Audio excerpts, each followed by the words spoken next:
Ahmad Peters, donc Peters qui a déjà été primé, français en Angoulême pour Lupus. Donc on est là aussi donc, dans le futur, forcément c'est la science-fiction, et on va suivre en fait un homme qui va se réveiller, il est amnésique, et on va lui donner un carnet qui a été commencé 6 jours avant son réveil, et il va découvrir sa vie à travers ce cahier. Donc en fait c'est un petit peu un pauvre type qui n'a plus de lien avec sa famille, qui vit un petit peu dans les bas-fonds de la société, et qui va être contacté par son frère qui lui est vraiment... Enfin c'est quelqu'un.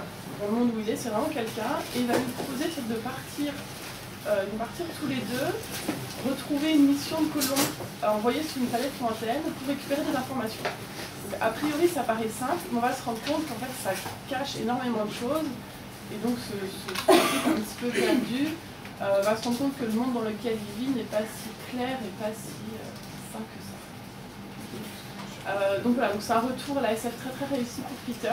On se plonge tout de suite dans l'histoire. On n'a qu'une seule envie, c'est savoir ce qui va se passer après.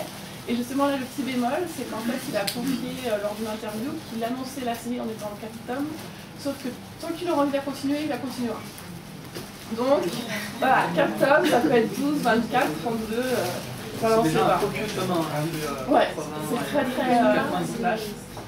et c'est Gallimard, Gallimard qui avait voilà. fait Berger. Non, pas Bayou.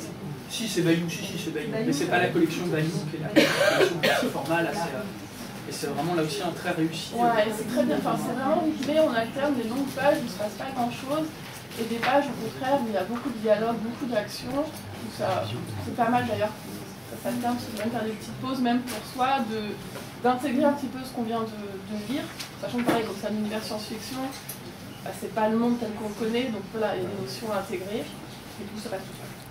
C'est un petit peu plus classique que ce qu'il avait fait dans Lupus, qui était plus intimiste, même si c'était un univers aussi scientifique. Et oui, et il y a un blog, il construit la BD, la dessine jour à jour, et il fait part de ses travaux sur son blog. Donc c'est sympa justement de voir ses réflexions sur quelle couleur je vais utiliser, comment je vais faire ma case.